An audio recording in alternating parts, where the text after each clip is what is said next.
Hoş geldiniz. Bugün aşırı düşünme üzerine konuşalım istedim. Aşırıya kaçıldığında bir hastalığa dönüşen bu durumu sizler için 5 seviyeye ayırdım. Her seviyeyi semptomlarıyla açıklayacağım. Böylelikle durumunuzun kabaca hangi seviyede olduğunu bulabileceksiniz. Sonrasında bu hastalık seviyesindeki takıntının nedenini öğrenmek adına biraz evrimsel psikolojiden yararlanacağız. Yani doğadaki diğer canlılar ile aramızdaki beyin ve çevre yapısındaki bazı benzerlik ve farklılıklardan söz edeceğiz. Ardından konuyu toparlayıp benim ve tıbbın ortak bir paydada buluştuğu bazı çözüm yöntemleri üzerine naçizane önerilerim olacak. Video biraz uzun olabilir. Ben olabildiğince sıkmayan bir üslupla anlatmaya çalışacağım. Eğer sonuna kadar izleyebilirseniz bu konu hakkındaki öğrenmeniz gereken neredeyse her noktayı içeren bir hazır sentez paketi edinmiş olacaksınız. O zaman artık başlayalım. Introdan sonra birlikteyiz.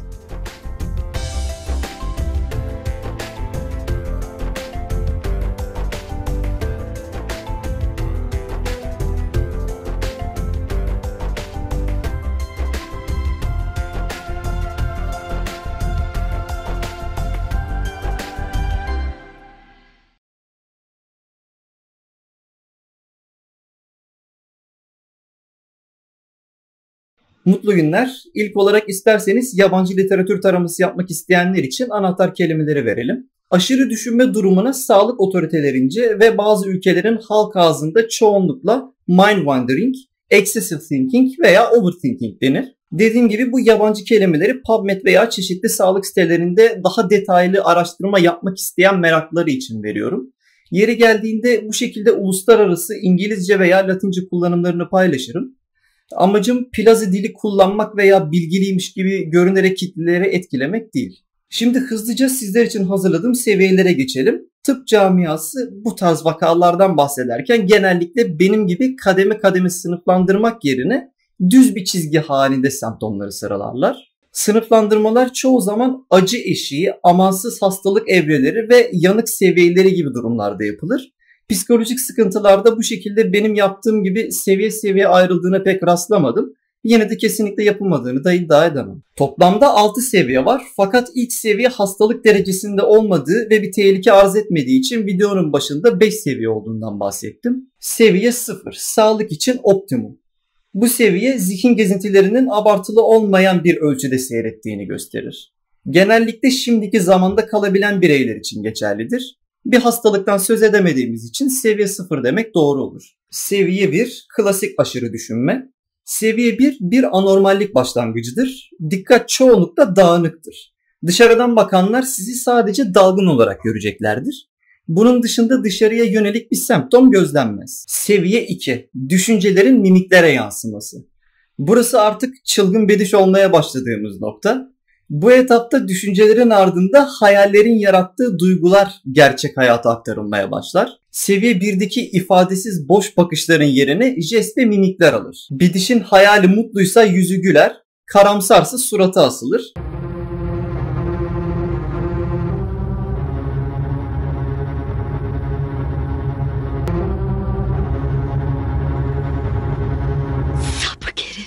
Bu noktada ufak bir ayrım var. Yanlış anlaşılma olmasın diye ondan bahsedeceğim ama şu an seviyeler kesintiye uğramasın diye bunu videonun ilerleyen dakikalarına sakladım. Seviye 3, düşünceler ile nefesin senkronlanması.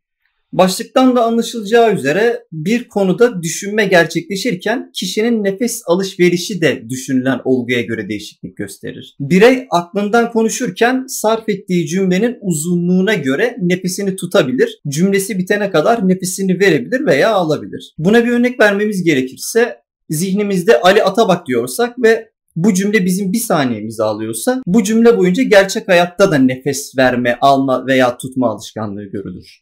Seviye 4. Senkronlu nefesin gırtlağa aktarılması. Bu seviye artık işin ciddi bir noktaya geldiğinin göstergesidir. Duygu ve düşüncelerin çok yoğun, candan ve içten olmasından dolayı seviye 3'teki bahsettiğimiz senkronlu nefes gırtlağa aktarılır. Yine buna da güzel bir örnek vermek istersek, aracımızı bir yokuşa park ettiğimizi düşündüğümüzde park esnasında aracın organlarını kullanım sıramıza göre yük vites kutusuna veya el frenine binecektir. İşte bu yük bizim konuşma organımız olan gırtlağa bindiğinde konuşamadığı için üzerinde biriken yükün basıncından ötürü gırtlakta geçici bir ağrı acı görülür. Seviye 5. Aşırı yük sonucu gırtlaktan ses çıkması. Konuşma organlarımızdan bir tanesi olan gırtlağın artık zor zapt edilecek bir şekilde dile gelmeye yeltenmesi şeklinde özetleyebiliriz. Hayalperestimiz sanki konuşmak istermiş gibi gırtlağından istemsizce ince, tiz, ıslığa benzer bir ses çıkartır. Hoş bir örnek oldu. Yine park örneğinden gidecek olursak ister şanzımana isterse el frenine binsin. Her iki durumda da eğer bu organlara binen yük organların tutma kapasitesinden fazla ise organlar bu yükü daha fazla karşılayamaz ve aracın lastikleri kaymaya başlarken ince bir ses çıkar. Bu seviyedeki birisinin gırtlağından çıkabilecek bir ses, kişisel mesafenin ihlal edildiği durumlarda başkaları tarafından da duyulabilir. Başkasının ne düşündüğü çok önemli değil ama durum bu noktaya geldiyse derhal kendiniz için çözüm üzerinde çalışmaya başlayın. Benim naçizane çözüm önerim bu videonun son kısmında yer alacak. Öncesinde videonun ikinci kısmında neden sonuç ilişkisi içerisinde bu hastalık ile ilgili farkındalık kazanacağız. Bu yüzden anlatım sırasını ona uygun tasarladım. Evet, artık tüm seviyeleri semptomlarıyla birlikte anlattık. Son olarak seviyelerle ilgili söylemek istediğim bir şey var. Eğer kendinizde birden fazla seviyedeki semptomlar varsa sahip olduğunuz en yüksek seviyedeki semptomu kabaca kendi seviyeniz olarak kabul edebilirsiniz. Çünkü bu kümülatif bir süreç. Semptomlar birikerek, ağırlaşarak yeni semptomlar doğuruyor. Onları seviye seviye sınıflandırmamın sebebi zaten buydu. Her seviye kendisinden önceki seviyeleri de yüksek ihtimalle içinde barındırır. Bu yüzden eğer semptomlarınız çoğulsa bu durum gayet normal. Şimdi arada bahsedeceğim bir kafa karışıklığını düzeltmeye yönelik bir notun dışında artık seviyelerle bir işimiz kalmadı. Videonun bu ikinci kısmında doğa anadaki bazı ilkel canlılarla aramızdaki aşırı düşünme üzerine farklardan bahsedelim. Öncesinde şunu belirtmem gerekir ki ben bir doktor değilim. Bu yüzden beynin bölgelerini bir doktor kadar yetkin anlatmama imkan yok. Ben sadece belgesellerde bizlere sıklıkla anlatılan popüler bilimin ilgilendiği kısımlardan bahsedeceğim. Bu kadar bilgi bizim için rahatsızlığı açıklığa kavuşturmak adına gayet yeterli olacaktır. Şu an videonun başında söylediğim evrimsel psikoloji kısmındayız. Hayvan ve insan beyninde ortak bir bölüm var. Limbik sistem dedikleri kısım burası. Hayvan beyni olarak da geçer. Bu isimleri bilmek çok önemli değil. Yine de belgesellerden öğrendiğim kadarıyla anlatıyorum. Limbik sistemin bir parçası olan amigdala hayvanda ve insanda aynı olan savaş veya kaç tepkisine sahip. Doğadaki bir hayvanı örnek vermemiz gerekirse maymunu ele alalım. Temel ihtiyaçları darboğaz olduğunda beyni tepki verir ve rahatsız olur. Bu saliselik sinir iletimi maymunu herhangi bir yönde harekete geçirir. İnsanda da bu tepki aynıdır. Saliselik bir his şeklinde gerçekleşir. Bir maymun gününün büyük çoğunluğunda şimdiki zamanda takılı kalır. Sadece bu tarz temel ihtiyaç durumlarında geçmiş tecrübeleri ona rehberlik etsin diye ve bir geleceği olabilsin diye anlık olarak açığa çıkar. Arkadaşının yaptığı bir hatadan ötürü başına bir şey geldiğini anlayıp saliselik bir neden-sonuç ilişkisi kurar. Arkadaşı dakikalarca hayatı için savaşıp çırpınsa bile o tüm bu boğuşmayı ve sonucunu sadece ufak bir veri girdisi şeklinde hatırlayacak. Bu anlık geçmiş gelecek gitgelleri hem çoğu hayvanda hem de insanda ortaktır. Yani yaşanmış ve yaşanabilecek senaryolar hayvan ve insanın beynine çok kısa sürede tepki veren bir his olarak gelir. Bu benzerliği anlatmamın sebebi sadece şimdiki zamanda kalmanın beynin aynı bölümüyle alakalı olması. Peki bizler neden bir maymun gibi zamanımızın büyük çoğunluğunu şimdiki zamanda geçiremiyoruz? Çünkü insanlar hayvanlarla ortak olan amigdala tepkisiyle yetinmeyip beynin ön kısmında bulunan prefrontal korteks denilen kısmını fazla geliştirmişler. Burası maymunda da, yunus'ta da, kedi köpekte de olan bir bölüm. Fakat bizde diğer canlılara nazaran muhakeme yeteneği kazandıracak seviyeye gelmiş durumda. Bu muhakeme yeteneği bildiğiniz gibi bizi diğer canlılardan ayıran en büyük fark. Ama esas sıkıntı da bu farklılıkla açığa çıkıyor. Bu sorgulayıcı süreci sadece temel içgüdülerimizin yanılabileceğini düşünüp bir kontrol filtresi olarak kullanmanın ötesinde kullanmaya uzun vadede alışırsak bu bizi aşırı düşünme hastalığına götürür. Frontal korteksimiz bizim için bulunmaz bir ödül. Fakat cezası da yine kendi içinde. Yani güç yanında büyük bir sorumlulukla birlikte geliyor. Bunu dengeli kullanamazsak bizlere faydadan çok zarar getirir. Çoğumuz içinde bulunduğumuz maddi manevi sıkıntılardan ötürü geçmişte ve gelecekte takılı kalmış durumdayız. Ama farkında olmamız gereken bir nokta var.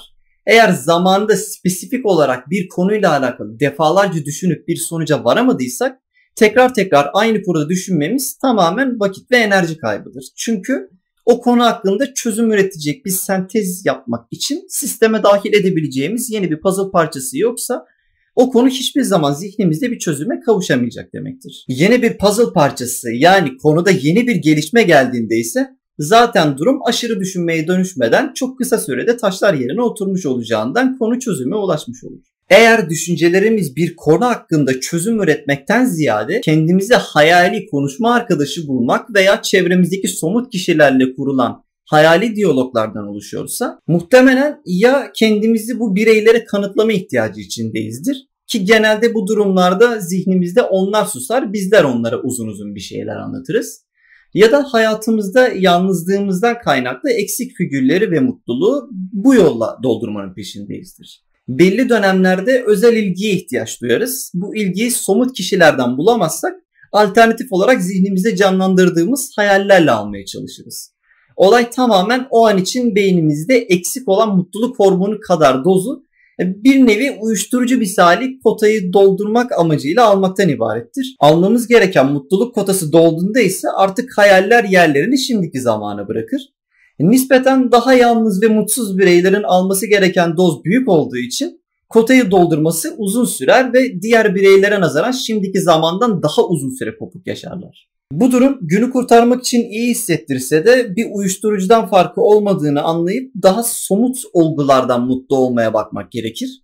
Bu noktada da hobiler devreye girer. Yani verdiğimiz bir emek karşılığı aldığımız mutluluk. Çözümün bir ayağı hobidir. 2 çözüm önerimi de anlatacağım. Öncesinde bu ikinci bölümde sizlere almış olduğum bir online kurstan ufak bir iki cümlelik alıntı yapacağım. Araştırmanın özetlediği linki de açıklamalar kısmına koyuyorum. Ben Coursera eğitim programından The Science of Well-Being yani iyi olma, iyi hissetme bilimi üzerine uzaktan bir eğitim aldım. Yale Üniversitesi'nin açtığı kredisiz bir eğitim programı. Çok basit, birkaç hafta içerisinde sertifika alabiliyorsunuz. Ben açıkçası anlatılanların çoğuna hakim olduğum için 5-6 cümle dışında kendime pek yeni bir şey katamadım. Onlardan da birkaçını bu videoya destek olsun diye kullanacağım. Linkini vereceğim araştırmayı onlardan gördüm. Aşırı düşünmenin çözümü olarak onlar da benim gibi düşünmüş. Bu yüzden gerekli gördüğüm videolarda en fazla birkaç cümlelik özet bilgiyi aldığım farklı kurser eğitimlerinden alıntılarım. Gerisi zaten tamamen benim sentezim. Yoksa yabancı video veya makalelerden Türkçe'ye çevirip kendim alınmış gibi sizlere anlatmıyorum. Şu an olduğu gibi nadiren de alıntı yapıp alıntı yaptığım kurumun kredisini vererek anlatıyorum. Demişler ki zihin gezginliği bize kötü hissettirir. Vaktimizin %46.9'unda zihin gezintisi yaparız. Beyinlerimiz gezinmek için kablolanmıştır. Beyin dinlenme konumundayken özünde gezintiye çıkma eğilimindedir. Meditasyon zihin gezginliğini durdurur. Kabaca böyle çevirdim. Kursun kaynak gösterdiği araştırma bu şekilde. Son olarak seviyelerle ilgili yanlış anlaşılmaya neden olabilecek bir noktayı açıklığa kavuşturmak istiyorum. Doğrudan çözüm tavsiyelerime geçmek isteyen varsa videoyu 1 dakika ileriye alabilirsiniz. Bunu pek tavsiye etmem. Benim videolarımı ileriye alırsanız edineceğiniz sentez eksik kalır. Ben videolarımda bir arka kapı kalmasın diye özellikle uğraşırım ki hem puzzle parçaları tam olan bir sentez olsun hem de ısrarla insanların açığını arayan bazı art niyetliler bir açık bulduklarını zannetmesinler diye. Olası eleştirileri önceden düşünüp cevabını videomun içinde vermeye çalışırım. Eğer bu kısımları dinlemezlerse cevabını zaten verdiğim bir soruyu bir arka kapı bulmuş gibi boş yere sorup kendi canlarını sıkacaklar. Kendimi düşünmüyorum. Ben zaten onlardan etkilenmem. Yine de samimiyetinizde eksik olduğunu düşündüğünüz bir nokta görürseniz yazabilirsiniz. Elimden geldiğince açıklamaya çalışırım. Bir başkasıyla yaşanmamış diyalogları hayal etmek veya sürekli olarak geçmişi ve yaşanabilecekleri çağırmak. Hastalık olarak bahsettiğim kısım burası. Yoksa aklınıza geçmişte arkadaşlarınızla yaşadığınız komik bir hikaye veya fıkra gelmesinden bahsetmiyorum. Aklınıza bir fıkra geldi, jest ve mimiklerinize yansıdı, seviye 2'deki semptomlar yaşandı. Bunda bir sıkıntı yok. Varsın başkası deli bu desin, bunda bir hastalık yok. Ama yaşamadığımız bir anıyı şimdi şöyle yaşanmış olsun gibi simüle ederek alternatif bir gerçeklik yaratmayı uzun vadede alışkanlık haline getirmek ve bunun sizi pek çok yapmanız gereken günlük işlerinizden ve sosyal yaşantınızdan alıkoyması durumunu kastetmiştim hastalık olarak.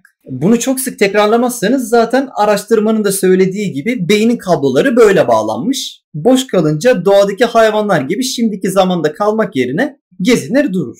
Bu yüzden çözümün bir kanadı gelişmek için dikkat gerektiren meşgale bulmak. Esas çözüm olarak önereceğim meditasyonda bir bakıma bunu amaçlar. Günün büyük çoğunluğunu nasıl geçirdiğiniz sizin şekilleneceğiniz yeni karakterinizi belirler. Sürekli bir hobi üzerinde uğraşmakta, meditasyon yapmakta günün önemli bir kısmında zihnimizi şimdiki zamanda tutmamızı sağlar. Bu yüzden yoga ve meditasyona entel işler demeden önce bir kez daha düşünelim derim. Çok farklı meditasyon türleri var. Hangisini yapsak daha etkili olur diye pek düşünmeyin. Batı kaynaklıların hemen hepsi temelde zihni susturmak ve iç huzuru sağlamak üzerinedir. Bu arada yeri gelmişken belirteyim. Bu iç huzur, kuantum, rezonans aralığı, aura, çakra tarzı kelimeler bazı faith healer dediğimiz zengin kadın yolma meraklısı modern şarlatanların sıklıkla kullandığı kelimelerdir. Ben bu kelimeleri yeri geldiğinde kullanabilirim. Bu yüzden beni o spiritüel kişiliklerle karıştırmazsanız sevinirim. Meditasyon konusunda henüz acemiyim. Bu konuda pek konuşmam doğru olmaz. Yine de en basitinden bir meditasyon örneği vermek gerekirse pratikte yapmamız gereken somut veya soyut tek bir olguya odaklanmak. Gözün kapalı veya açık olması sizin konsantrasyonunuzun hangisinde daha iyi tepki verdiği ile alakalı. Buna siz karar verirsiniz. Bunu okulda, iş yerinde her yerde uygulayabilirsiniz. İlk denemede 10 saniye hedefiniz olsun. Tek seferde en az 10 saniye dikkatiniz dağılmadan durmaya çalışırsınız. Bunu 10 saniyelik periyotlar halinde yaparak zihni 10 saniyelik zaman zarfına alıştırmaya şartlayabilirsiniz. Bu bize neyi sağlar? Dikkatimiz dağıldıkça ortalama 10 saniyede bir zihnimizin konu dışına çıktığımız konusunda bize uyarı vermesi için bir telkin olarak kullanılabilir. Başlangıç olarak böyle bir şey deneyebilirsiniz. Diğer türlü 10 dakikalık büyük bir lokma yutmaya çalışmak, bu kadar uzun süre kesintisiz zihni susturmak pek realist bir hedef olmayabilir. Ama şunu da belirtmekte fayda var. 10 saniye olayını uzun süre bir alışkanlık haline getirirseniz bu sefer odağınız 10 saniyede bir hatırlatma yüzünden dağılabilir. Bu yüzden sadece ilk etapta kısa dönemli bir hedef olması açısından kullanmak bana kalırsa daha verimli olur. Birkaç günün ardından 20-30 saniye hedefleri koymamak için hiçbir engel yok. Sonrasında istediğiniz uzunlukta dilediğiniz tekniği kullanabilirsiniz. Tamamen sizin paşa gönlünüze kalmış bir şey. Benim de zihnimde kendi kendime konuştuğum olur. Laf lafa açıyor mesela. Demek ki benim etrafımda benim gibi düşünen az kişi var ki laflayacak kafa adam olarak kendimi tercih etmişim. Zaten hayat yıllarca kendi etrafımızda dostlar biriktirme mücadelesi değil mi? Yıllarca pek çoğumuz sıkı bir dost hayali kurmuşuzdur. Zaman zaman kendi kendimize veya bir başkasına bir şeyler anlattığımızı hayal etmek iyidir. Zekayı korkunç düzeyde arttırır. Çünkü size hayat boyunca öğrendiklerinizi tozlu raflardan çıkartıp sentez yaptırır. O konu hakkında elinizde konsantre bir paket oluşur. Ama bunu asgari düzeye indirmek gerek. Yoksa beklediğimiz güzel dostluklar edinmenin gerçekleşmesi için kendimize gereken süreyi tanımamış olacağız. Aşırı düşünmenin bu faydalı yönü benim aslında başka bir videomun konusu olacak. O yüzden burada detaylara inmiyorum. Bugünlük burada bitiriyorum. Bu konu hakkında anlatmam gereken her şeyi anlattım sanıyorum. Bir dahaki videomun konusu başkalarının ne düşündüğünü önemseme hastalığı ve sosyal anksiyete. İlginizi çekerse beklerim. İlk birkaç video bu şekilde hastalıklar gibi iç karartıcı olacak. Sonrasında oldukça eğlenceli videolar, çizimli anlatımlar, videolar üzerinden örneklemeler, sosyolojik, psikolojik videolar vesaire çok doygun içeriklerim var. Şimdilik ben gittim.